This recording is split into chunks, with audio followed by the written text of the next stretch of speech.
people come to me and they tell me that they feel like their behavior is out of their control.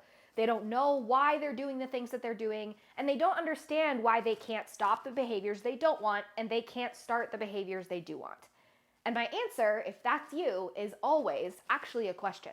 And that question is, are you reviewing and reflecting on your behavior on a regular basis?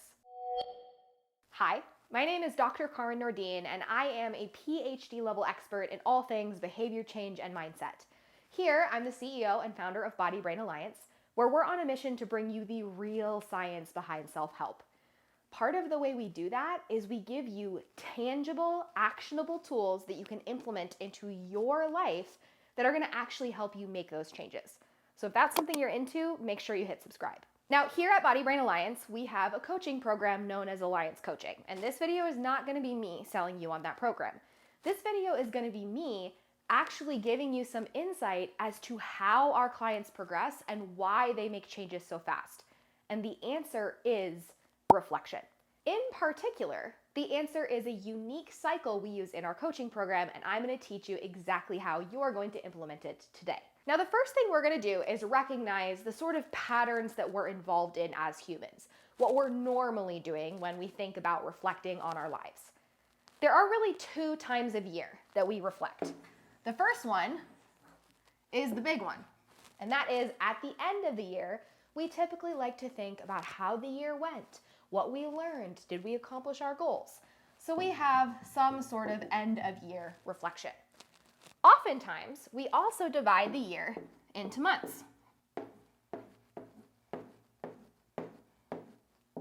And what that looks like is you saying to yourself, oh, I can't wait for next month to start, or, oh, this month went pretty well, or this month went poorly.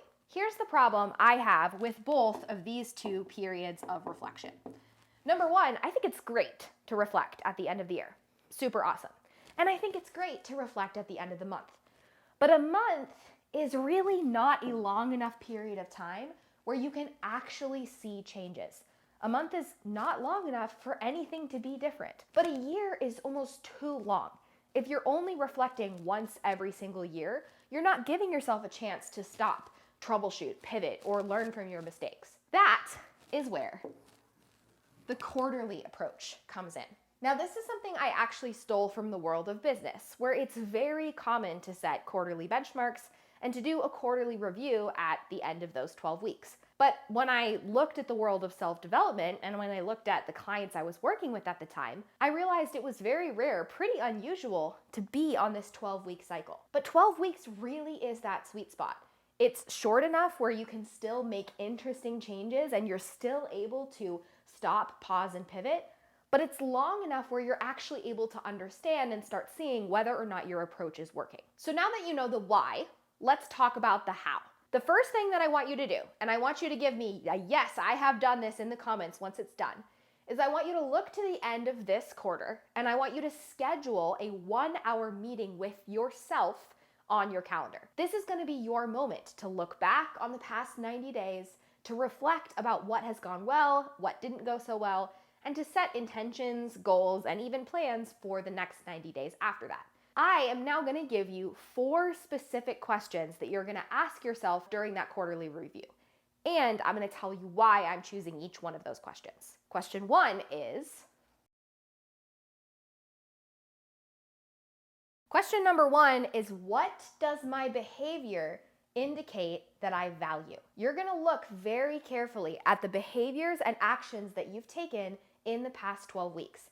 And you're going to ask yourself, if I was a stranger, if I was only looking at this person's life from the outside, what values would I assume this person has based on the behaviors that they were engaging with? Spoiler alert, this is not always a comfortable question, because a lot of times we realize that the behaviors and actions that we're taking on a regular basis don't actually embody the values we want to embody. But it is really important to have that realization, because once you have that awareness, you can actually start pivoting your behavior towards actions that align even more with your values. You'll never go there, you'll never make that change unless you have this tough love realization with yourself. Now we're going to move on to question number 2. Question number 2 is, what psychological skill held me back this quarter? This is where you're gonna look at your behavior and you're gonna look at where there's commonalities across multiple actions. So for example, if you frequently skipped the gym because you didn't feel like you could generate motivation, maybe it's time to work on your meta-motivational regulation skills. I actually have a whole other video you can watch specifically on how to do that. Or maybe you're used to treating your thoughts as facts. And so when a thought pops into your brain that says, I don't want to do that right now, you listen.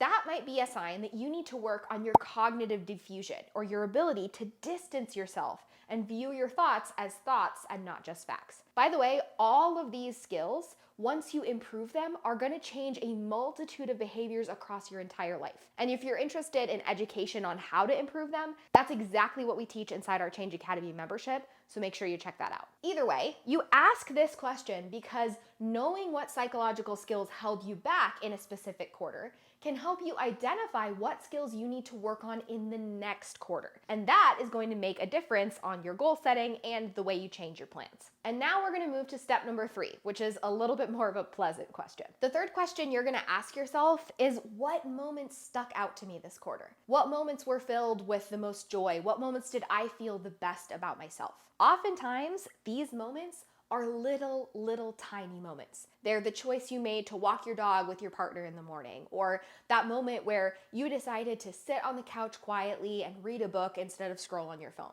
We at Alliance Coaching like to refer to these as tiny joys. And when you're looking at next quarter, you always want to ask yourself, how can I make more room in my schedule for these tiny joys? How can I increase the amount of joy and fulfillment that is not necessarily coming from the big things like vacations or huge goals that you met, but instead it's coming from the day-to-day, those little moments that make a huge difference. And that brings me to question number 4, which is, what are the 4 values and the 4 behaviors I want to prioritize over the next 90 days? This is known as our Core 4 framework. We use it in our coaching program, and we also use it in our membership. Basically, going back to the first question, you're gonna think about the values that you weren't necessarily embodying with your behavior. Maybe you wanna be an active person. Maybe you wanna be more present with your kids. And you're gonna write 4 of those values down. Then you're gonna ask yourself, how can I actually enact those values on a daily basis?